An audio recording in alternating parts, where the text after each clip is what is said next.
Hello friends, welcome to NDC channel. ఈరోజు మనకు ఒక ఇంపార్టెంట్ టాపిక్ ఏంటంటే రూట్ కెనాల్ ట్రీట్మెంట్ చేయించుకున్న పన్నుకు ఇన్ఫెక్షన్ వస్తుందా?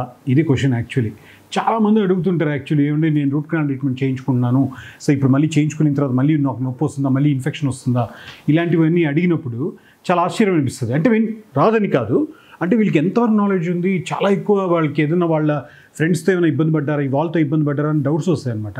సో బాటమ్ లైన్ ఏంటంటే రూట్ కెనాల్ ట్రీట్మెంట్ చేస్తే ఇన్ఫెక్షన్ వస్తుందా అని అంటే వస్తుంది, కానీ చాలా రేర్గా. ఓకేనండి, వాళ్ళు రూట్ కెనాల్ ట్రీట్మెంట్ చేయించుకున్న పన్నుకు వాళ్ళు ప్రాపర్గా కేర్ తీసుకోకపోయినా, రూట్ కెనాల్ ట్రీట్మెంట్ జరుగుతున్నప్పుడు వాళ్ళు ప్రాపర్గా ట్యాబ్లెట్స్, ఆ మెడికేషన్ డాక్టర్ ప్రిస్క్రైబ్ చేసిన మెడికేషన్ వాడకపోయినా కూడా ఇలాంటి వాటి వల్ల ప్రజెంట్ మళ్ళీ ఆ రూట్ కెనాల్ ట్రీట్మెంట్ అయిపోయిన తర్వాత కొంతకాలం అయిన తర్వాత వాటిని ఎలాంటి ఆ యూసేజ్లో ట్రామా ఏమైనా క్రియేట్ అయితే, దాని మీద గట్టిగా నమలడం ఇలాంటివన్నీ జరిగితే అలాంటప్పుడు ఇన్ఫెక్షన్ వస్తుంది. మరి ఆ ఇన్ఫెక్షన్ వచ్చినప్పుడు ఏం చేయాలి? ఇన్ఫెక్షన్ అంటే ఎలా, మరి ఏంటి అని అంటే ఇన్ఫెక్షన్లో మొట్టమొదటి దానికి తెలిసేది ఏంటంటే పెయిన్, నొప్పి ద్వారా మనకు అక్కడ ఆ టూత్లో ఏదో తేడా ఉంది అని వస్తుంది. సో వెంటనే మీరు రూట్ కెనాల్ ట్రీట్మెంట్ చేసుకున్న డాక్టర్ దగ్గరికి వెళ్ళారు అని అంటే సో వాళ్ళు ఫస్ట్ దాన్ని ఎక్స్రే తీస్తారు. ఎందుకంటే పంటి రూట్ వచ్చేసి లోపల ఎముక లోపల ఉంటుంది కాబట్టి ఆ లోపల ఇన్ఫెక్షన్ మనకు బయట కనబడేది ఎక్స్రే ద్వారా మాత్రమే. ఆ ఎక్స్రే ద్వారా వాళ్ళు చెక్ చేసుకొని ఆ ఇన్ఫెక్షన్ ఎంత ఉందో, సో దాన్ని బట్టి ఒకవేళ మైల్డ్ ఇన్ఫెక్షన్ ఏదైనా ఉంది అని అంటే మళ్ళీ ఒక యాంటీబయాటిక్ కోర్స్ ఇచ్చి ఆ కోర్స్ ట్యాబ్లెట్స్ వాడేసి పూర్తిగా దాని తర్వాత 90% సబ్సైడ్ అయిపోతుంది.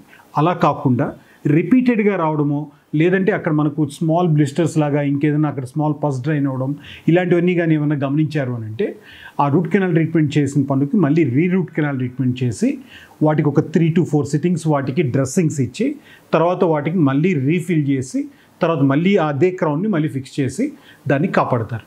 ఈ విధంగా రూట్ కెనాల్ ట్రీట్మెంట్కి ఇన్ఫెక్షన్ వస్తుందా అంటే బస్సులో పోయే వాళ్ళందరికీ యాక్సిడెంట్స్ జరగవు, మీకు తెలిసిందే. ఎవరికో ఒకరికో ఇద్దరికో యాక్సిడెంట్స్ అవుతాయి.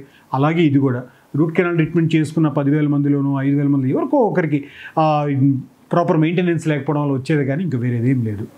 ఎనీవే, ఈ టాపిక్ మీకు అర్థమైంది అనుకుంటాను. ఇది సింపుల్ అనుకుంటారేమో, బర్నింగ్ టాపిక్ యాక్చువల్లీ చాలామంది మనసులో ఉంటుంది, డాక్టర్ని అడగరు, దాన్ని ఇలాంటి వాటి ద్వారా క్లియర్ అయిపోతుంటుంది. Anyway, thank you.